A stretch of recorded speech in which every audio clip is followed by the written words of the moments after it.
बहिष्कार और असहयोग दो ऐसे शस्त्र हैं जो गुलामी के हर पहाड़ को तोड़ सकते हैं। एक विषय है एग्रीमेंट ऑन सर्विसेज।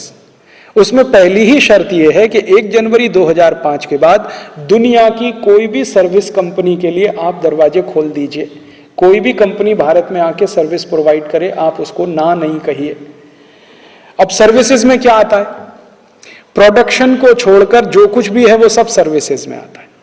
उत्पादन को छोड़कर, आप जहां जहां उत्पादन करते हैं उस हिस्से को छोड़कर दुनिया का सब काम सर्विसेज में आता है। अर्थात स्कूल चलते हैं, कॉलेजेस चलते हैं, यूनिवर्सिटी चलती है, ये सब सर्विसेज में आता है।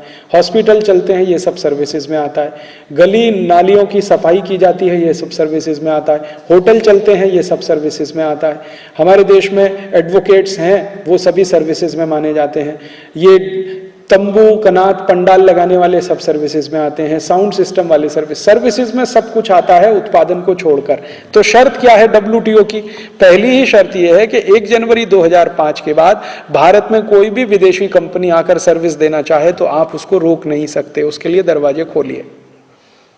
अर्थात 1 जनवरी 2005 के बाद अमेरिका की कोई कंपनी आके भारत में रेस्टोरेंट खोलना चाहे, होटल खोलना चाहे, ढाबे खोलना चाहे, आप उसको परमिशन दीजिए, आप उसे रोक नहीं सकते। 1 जनवरी 2005 के बाद अमेरिका की कोई कंपनी आके डिपार्टमेंटल स्टोर खोलना चाहे, उसको परमिशन दीजिए, आप रोक नहीं सकते। 1 जनवरी 2005 के बाद अमेरिका की कोई भी कंपनी आके भारत में कॉलेजेस खोलना चाहे, स्कूल खोलना चाहे, इंस्टीट्यूशंस खोलना चाहे, यूनिवर्सिटी खोलना चाहे, उसको खुली छूट दीजिए, आप उसे रोक नहीं सकते। हर क्षेत्र में अगर आप उनको खुली छूट देंगे तो होने वाला क्या है? एक छोटा उदाहरण देता हूं। मान लीजिए अमेरिका की एक कंपनी आती है, उसका नाम है वॉलमार्ट। बहुत बड़ी कंपनी है, दुकान चलाने वाली अमेरिका की सबसे बड़ी कंपनी है। डिपार्टमेंटल स्टोर सबसे ज्यादा इसी कंपनी के हाथ में है।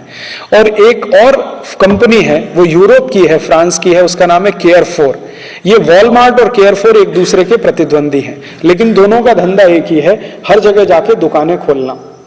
अगर ये केयरफोर और वॉलमार्ट अगले साल से भारत में आ गए और इन्होंने हर शहर में अपनी दो चार दुकानें खोलना शुरू कर दिया और इन दुकानों पर उन्होंने आधे आधे कपड़े पहने हुए लड़कियों को बिठाना शुरू कर दिया।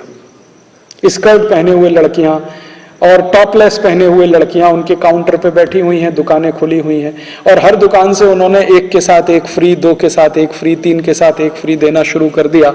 फिर क्या होगा? एक ही परिणाम होगा कि भारत का एक क्लास है जो एफ्लुएंट क्लास है, जिसके पास थोड़ा पैसा ज्यादा है, वो सबसे पहले इन दुकानों का खरीदार बनेगा, सबसे ज्यादा माल खरीदी करने इन दुकानों पे जाएगा। तो धीरे धीरे भारत की छोटी दुकानों में जो माल बिक रहा है वो बिकना कम होगा, बड़ी दुकानों से माल बिकेगा, इनकी दुकानों से।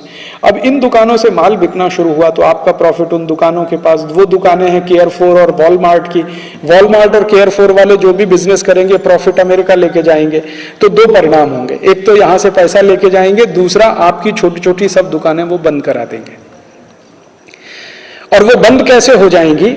अमरावती का एक उदाहरण देता हूं। केयरफोर का एक डिपार्टमेंटल स्टोर अमरावती में खुल जाए, वॉलमार्ट का एक डिपार्टमेंटल स्टोर अमरावती में खुल जाए तो अमरावती के लोगों की लाइन लग जाएगी वहां जाके माल खरीदने की, क्योंकि हर चीज इंपोर्टेड मिलेगी और इंपोर्टेड माल को चाहने वाला एक क्लास तो है ही इस देश में, जिसके पास थोड़ा सा पैसा है, ब्लैक मनी है, सब कुछ है। वो जाके लाइन लगा के जब खरीदना शुरू करेगा तो साधारण आदमी को लगेगा यार यहां से माल खरीदना स्टेटस सिंबल है, तो हम भी खरीदें।